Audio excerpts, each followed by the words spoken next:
Today I fucked up by making my son think his name is Big Boy. So my wife and I have been a bit concerned of late that our 10-month-old baby boy doesn't respond to his name. Not merely inconsistently, more like hardly ever. Let's call him Gary, not his real name. I can be sitting right next to Gary for quite some time, repeatedly calling out Gary and get donuts. Same result for her when she calls his name too. We've looked into it and everything Dr. Google says points to autism. Okay, confronting, probably not it. He doesn't tick all the boxes, but he just really isn't interested in his name. Don't think it is, but if it is, we can deal. It's not the end of the world, it's just different challenges, right? Maybe he has hearing issues. We don't know. Long story short, he has us a bit worried, but we've got this, we're a team. So today, while waiting for my wife to get home from work, I've just taken over as a stay-at-home dad while she goes back to work to earn more maternity leave.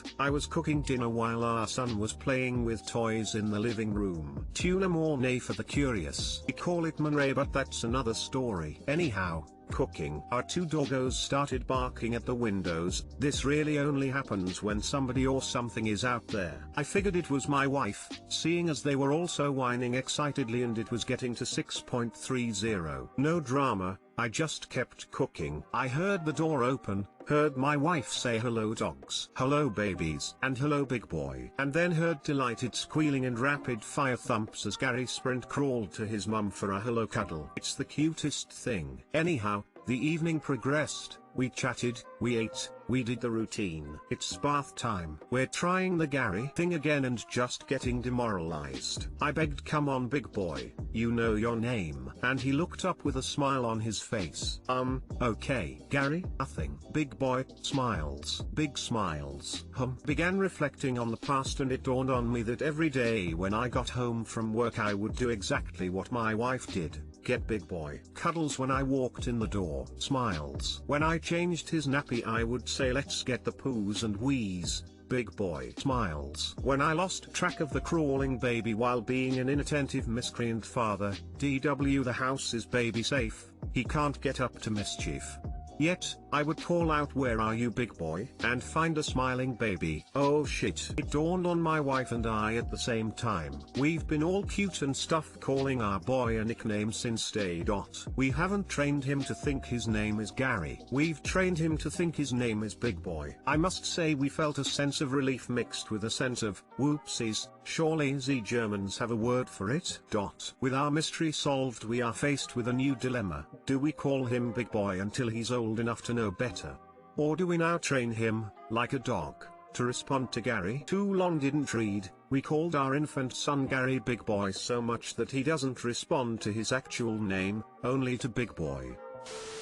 Ha ha ha, I love it. My 1-year-old thinks cats are called gentle because whenever he gets near them I always tell him gentle and show him how to pet lol. Now it's where is gentle? And he goes to the cats. Lamau. Such a sweet and wholesome nephew. One of our 9-month-old twins responds to hey handsome more so than his name, too. We just try and call him his name along with hey handsome, so, hey handsome Billy for example, and then sometimes just Billy along with lots of smiles and tickles and stuff. I don't know if this is right but it seems to be working. We also try not to just say hey handsome anymore. Gary will get there! Exclamation mark. I have a dad friend who, through an iterative series of nicknames, ended up teaching his kid to respond to the name Schmoops. Change his birth certificate. Legally name him BB. It's the simplest solution. Just call him Big Boy Gary, slowly go to Big Gary, then move to Gary.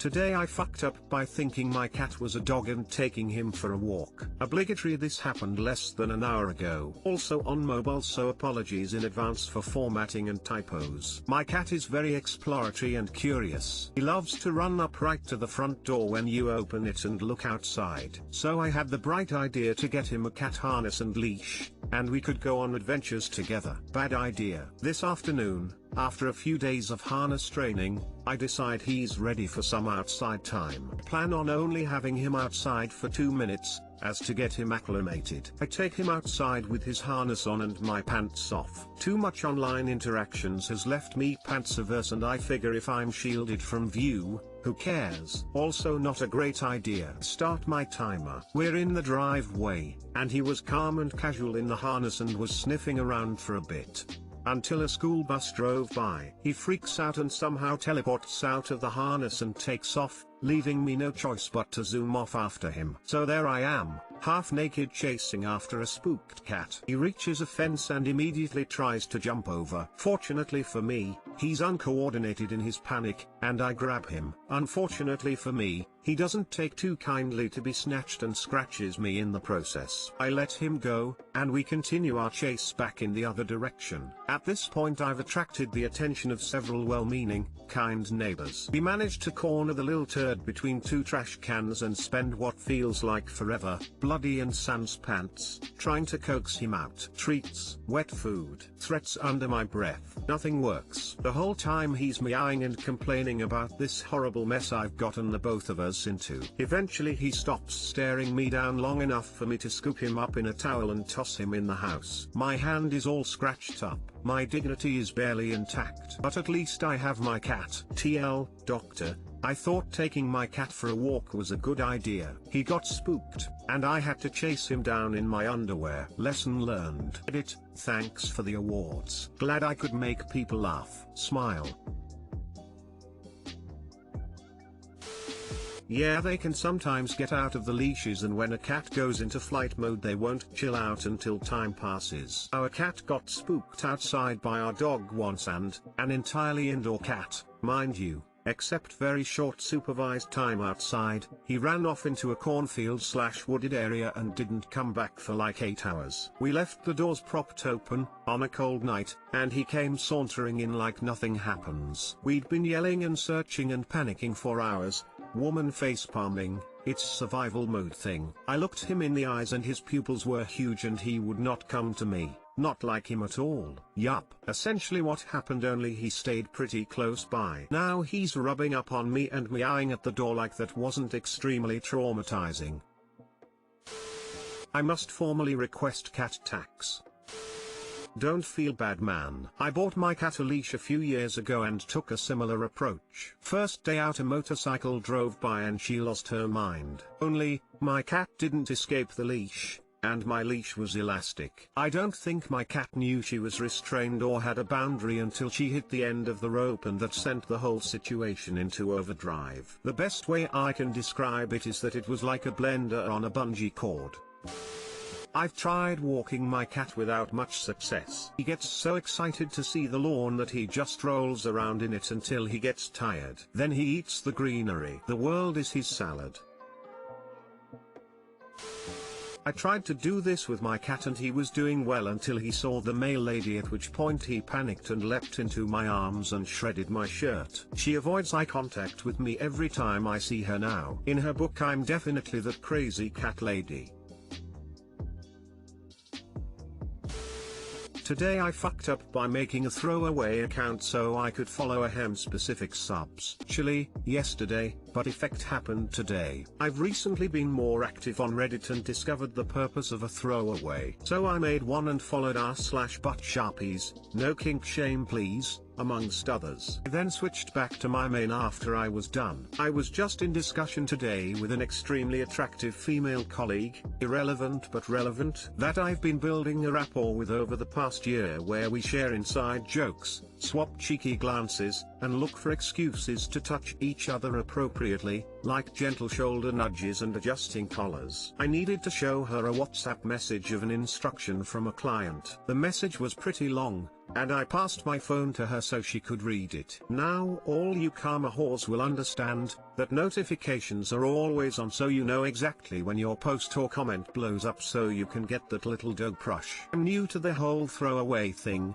but little did I know that I was going to learn the first rule of a real throwaway. Notifications appear for all linked accounts. Damn the person who included this feature. Halfway through, I hear a ding and instantly, her brow furrows as she asks what's but Sharpies? Something is trending on it. She begins reading whatever she can see out loud. Thank goodness it was only the two of us present. I scream internally with each syllable. Oh no. Oh no no no fuck. I say it is what you think it is, but she doesn't understand. There are no Sharpies where I'm from, so she gets curious. The inquisitive little creature. She uses Reddit too. So she hands me my phone back, and immediately locates the accursedly unholy subreddit. Confusion, realization, annoyance, then a guttural sound of disgust. She narrows her eyes at me, and I feel the mutual congeniality that we shared evaporate. She coldly asks us to resume our business, and that was that. She has just passed me at lunch with the head held high, eyes forward thing going on. I am now a potted artificial plant to her. Maybe I should tell her that it's okay if she doesn't let me put Sharpies in her butt. Maybe that will save us. Oh well. Too long didn't read. Made a throwaway for homework. Notifications ratted me out at work. But Sharpies, that's even a thing? Reddit never ceases to amaze me, lol. Consider this your daily dose of smarter every day. That awkward moment you run into her and one of you is holding a Sharpie. Sharpies aren't mainstream in my country. The closest equivalent would be the Pilot G2, but it's not as streamlined for butt insertion as Sharpies. Sometimes I believe subs are invented by people just to see if people will do it. Funny thing is, there's actually a story behind butt Sharpies though. It became a thing because of the whole anyone can be anyone on the internet, so in order to verify of sorts that the person in the pictures is who they are, they'd make a silly yet doable request that you simply couldn't Google for, at the time, like asking someone to type a ridiculous message to make sure it's not a bot, or for someone to put a random household object on their head. Or in this case, well, you know, stick a Sharpie where the sun don't shine.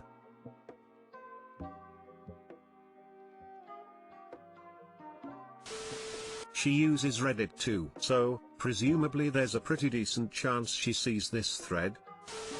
For future reference, you can disable notifications for a specific account in the app. Just go to Settings, then click Account Settings for Username, and click Manage Notifications. You can then disable notifications per account, such as trending posts and recommendations, etc. I know it's too little too late, but hopefully this helps prevent a future mishap. It's more than enough, but yes, too late. Thanks.